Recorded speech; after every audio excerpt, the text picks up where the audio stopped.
Just like how Sherlock Holmes solves murder cases, management consultants solve business cases.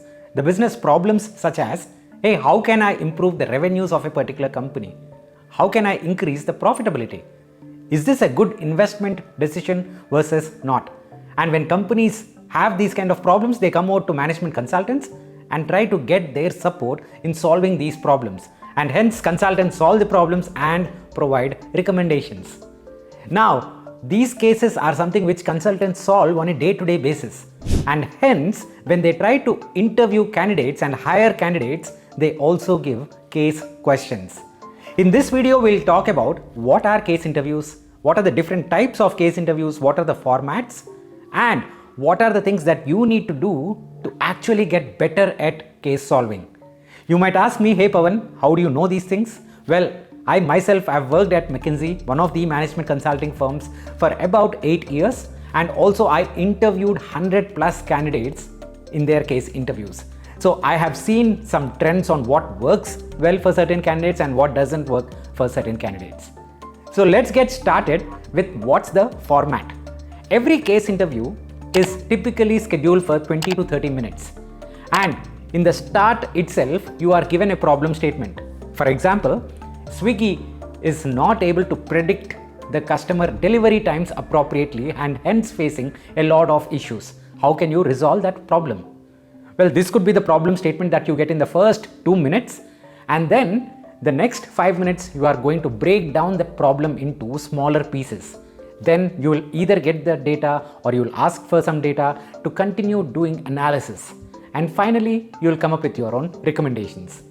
There are different types of cases. The one that I mentioned with the example of Swiggy is how do we identify the root cause of a problem, root cause analysis cases.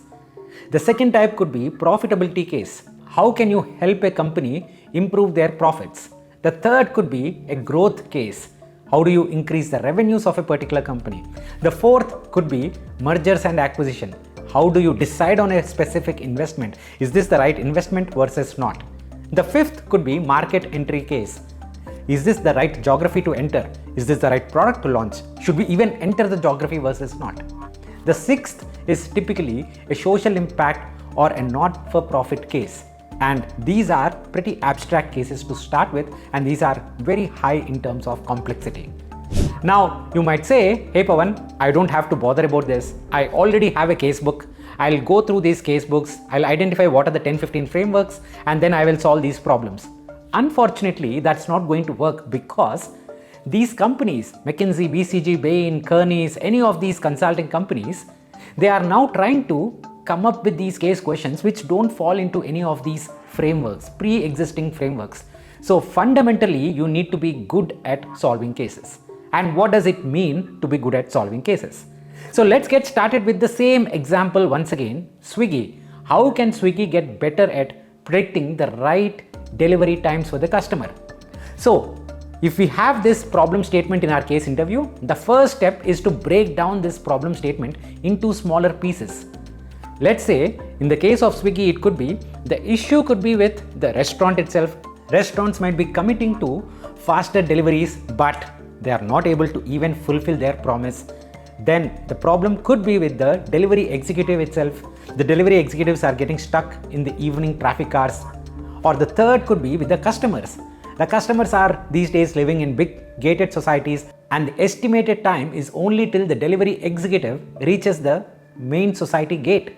And from the society gate to the flat, it might take another 10-15 minutes.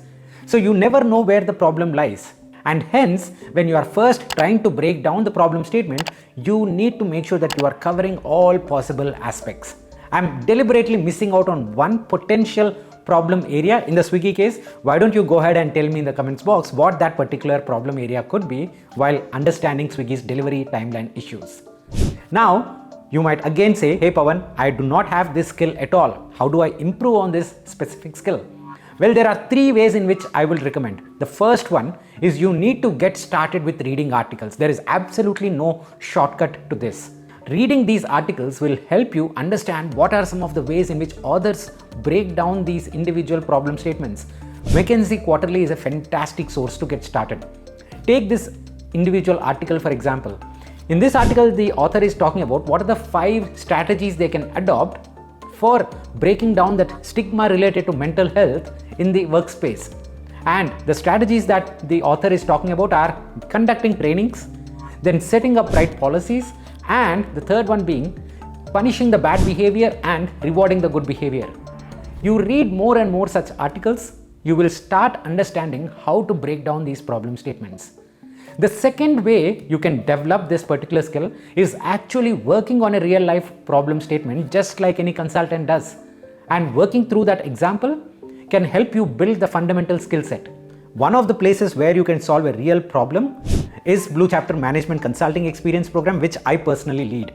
We actually get a problem statement, a real life problem statement from a client in Europe, and the client comes over, explains the problem statement, and the cohort, under the guidance of me and a few other ex-MBB consultants, will solve this particular problem. And while solving this problem, these cohort members will then learn the following skills like how to break down the problem statement, how do we communicate these things to the clients or in an interview setup, and how do we quickly learn about building that simple elevator pitch, that 5-minute version, 30-second version, 2-minute version of what is the work that I'm doing and how can I explain it to the CEO.